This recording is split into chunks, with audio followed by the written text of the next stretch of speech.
দিদা, মা, মণিমা, বোন, আমরা মোটামুটি সকলেই রান্না করতে বেশ ভালোবাসি। আর সেই রান্নাগুলো খেতে কেমন হয়েছে সেটা বলার দায়িত্ব নিয়েছে আমাদের ছোট্ট মিমি। ডালপুরি খেতে আমরা সকলেই খুব ভালোবাসি। আর ডালপুরিটা খেতে কেমন হয়েছিল তার রিভিউ তো মিমি প্রথমেই দিয়ে দিয়েছে। আমি এখন রেসিপিটি শেয়ার করে নিচ্ছি। ছোলার ডাল সেদ্ধ করে নিয়ে জল ঝরিয়ে একটা মিক্সার জারে সেদ্ধ করে নেওয়া ছোলার ডাল, কয়েকটা কাঁচা লঙ্কা আর আদা বাটা দিয়ে একটা পেস্ট বানিয়ে নিতে হবে।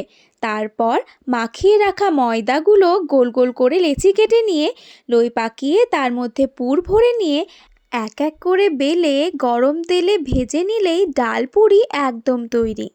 ডালপুরি বানানো খুব একটা কঠিন নয়, খুবই সহজ একটি রেসিপি। তাই পুজো পার্বণের দিনে উপোস করে এইভাবে ডালপুরি বানিয়ে নিরামিষ আলুর দমের সঙ্গে খেতে কিন্তু ভালোই লাগে।